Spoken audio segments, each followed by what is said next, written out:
वैज्ञानिक, हमारे Indian medical association के तमाम डॉक्टर्स ये लगातार चेतावनी दे रहे हैं कि आने वाले समय में तीसरी लहर हमसे बहुत दूर नहीं है।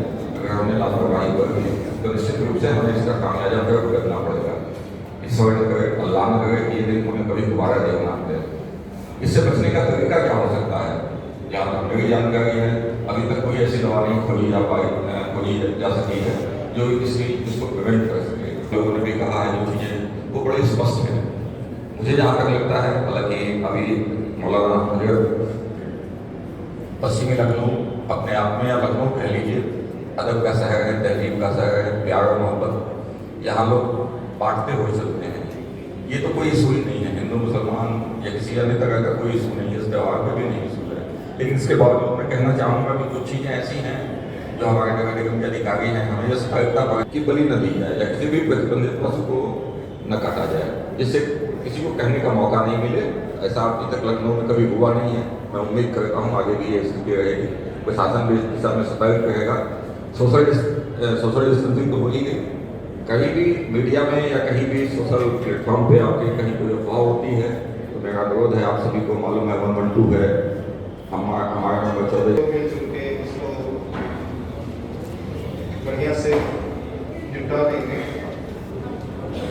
जैसा कि हमारे एसीपी चौक साहब ने कुछ चीज़ों पे ध्यान आकर्षित किया है यहाँ पे, मैं भी उन्हें एक दो चीज़ों पे मैं अपना फोकस मैं भी आप लोगों के सामने रखूँगा और रिक्वेस्ट करूँगा कि हम लोग जो भी हमारे त्यौहार हैं उनको बढ़िया से मनाएं। लेकिन ये हमेशा याद रखें कि केसेस हमारे भले ही कोरोना के कम हो गए हैं, लेकिन कोरोना हमारे बीच अभी भी है, उसकी भयावहता को हम लोग देख चुके हैं।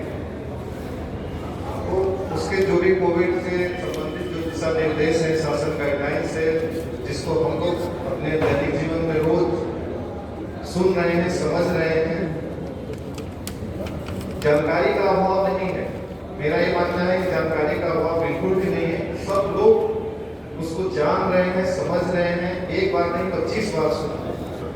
जो भी वाहन यूज किए हैं वो फुली पैक्ड हो, नीचे पॉलीथीन इत्यादि लगी हो, जिससे कि क्योंकि निशान सब बेसिकली जाता है वो आहार के पास में, जो क्रय में सब जगह है उसी के अंदर ही हम लोग उसको डिस्पोज करते हैं बेसिकली सर। तो पिछले 4 साल में ऐसी कोई जो कमी आई उसको हम लोग दूर करने की कोशिश करेंगे। सैनिटाइजेशन का प्रॉपर प्लानिंग आज से ही हम लोग करते हैं। ज़्यादातर जो स्पेशली रिक्वेस्ट भी किया गया है कि हम जो हमारे पुरानी शहर है तो हमारे पास इस तरह से पर्याप्त मात्रा में संसाधन है, हम उन संसाधनों का प्रयोग करें जिससे लोग अपने त्यौहार को मना भी सके और कोविड का दुष्प्रभाव उतना ज़्यादा ना बढ़ सके। और 24/7 वो अपना काम करती है। धन्यवाद। जहाँ मौलाना स्वयं इनिशिएटिव लेते हैं और हर त्योहार के पहले हम इकट्ठा होते हैं सारे विभाग के लोग और आपस में डिस्कस कर लेते हैं। एक तारीख इसलिए मौलाना के वही है। मैं इंटरनेशनल गाइडलाइन देखा तो मैंने देखा कि उसमें 2-3 बातें बताई गई जो आपकी तरफ से इंस्ट्रक्शन हो जाएंगे। एक तो जो गाइडलाइन जारी है सरकार सोशल डिस्टेंस के मामले में, इसका एक डिस्प्ले टाइप का एक कागज में लिख के मस्जिदों के अंदर चिपक जाए, जो भी लोग वहाँ नमाज अदा करने जा रहे हैं या जहाँ भी पशुओं की बलि होनी है या पशुओं का सैक्रिफाइस होना है वहाँ उनका पालन हो जाए। तो WHO ने ये कहा है कि ऐसी जगहों पे गाइडलाइन जाके डिस्प्ले हो जाए, जिससे जो लोग जा रहे हैं उसको पढ़ लें। एक दिन पहले से चुप कराए लोग पहले से वाकिफ रहें मुझे क्या क्या करना है। तो अभी तक वो बना के दिए हैं वो 25 पॉइंट्स ऑलरेडी काफ़ी सब कुछ ही कई लोगों ने कवर कर चुका है। तो हमने अभी नहीं देखा है तो इतना सुंदर तरीके से 25 पॉइंट दिए हुए हैं। मैं चाहूँगा जितने भी हमारे डिपार्टमेंट हैं वो भी पॉइंट्स को देखें और उनसे कंसर्न जो पॉइंट्स हैं उसे फोकस करें और उसको इंश्योर करवाएं। हमारी तरफ से एक छोटी सी रिक्वेस्ट रहेगी सबकी तरफ से। सब यहाँ पे लोकल सिटीजन भी सब यहीं पे रहते हैं, यहीं पे चलते फिरते हैं। किसी को कुछ भी चीज़ ऐसा लगे कि इसको सुधार होना चाहिए या आगे जाके दिक्कत होगी, मतलब डे ऑफ ईद हो या कुर्बानी का समय हो, वो हमारे संज्ञान में लिया है। हम कंसर्न डिपार्टमेंट से तुरंत कम्युनिकेट करके कर देंगे। अगर लखनऊ के लेवल पे लखनऊ के सिचुएशन के लेवल पे संभव हो पाएगा तो हम उससे कम्युनिकेट कर लेंगे। अगर उससे नहीं हो पाएगा तो हम उनसे फाइनल अथॉरिटीज के पास चले जाएंगे। लेकिन ये रिस्पेक्ट इंश्योर करवा देंगे जो भी हमारे ग्रांट्स हैं या जो भी हमारे इश्यूज है वो सही समय पे एड्रेस हो जाए। कि आम लोगों के अंदर, आवाम के अंदर, जनता के अंदर एक सेंस ऑफ रिस्पॉन्सिबिलिटी पाई जा रही है। और जाहिर सी बात है, सेकेंड वेव में सभी ने अपने आंखों के सामने अपने घर वालों को, अपने रिश्तेदारों को, अपने दोस्तों को रुखसत होते हुए देखा है। तो जैसे IPC सिंह साहब ने फरमाया कि ऊपर वाले ने हमें और आपको अपनी हैसियत बताई है कि इंसान के ऊपर वाले के आगे, चाहे आप उनको अल्लाह कहिए, भगवान कहिए, ईश्वर कहिए, गॉड कहिए, परमात्मा कहिए, क्या हैसियत है।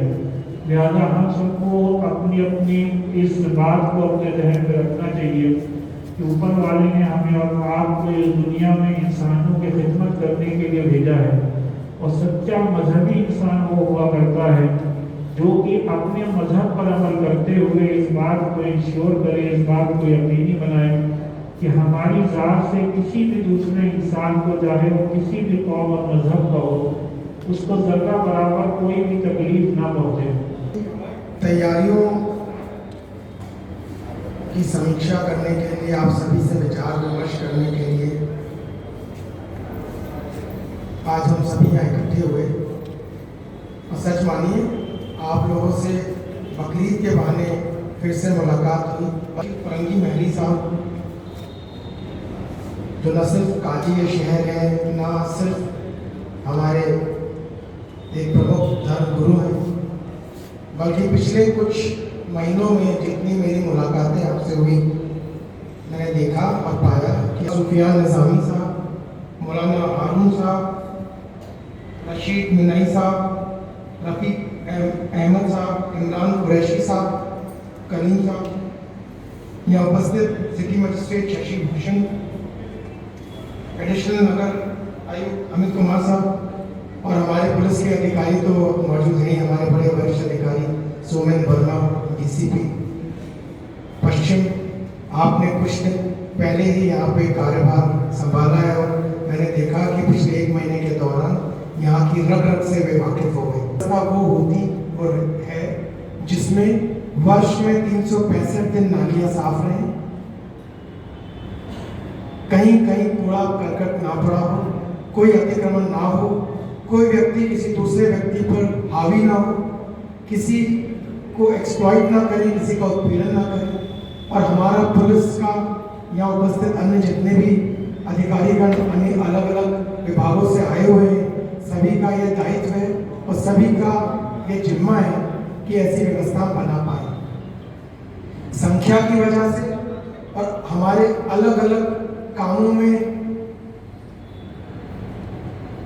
महफूज में जो है बिजी होने की वजह से हम कई बार कुछ कहीं कोई सड़क टूटी रह जाती है, कहीं कोई नाली की सफाई नहीं हो पाती है, कोई ना कोई समस्या किसी न किसी वक्त पर बनी रहती है।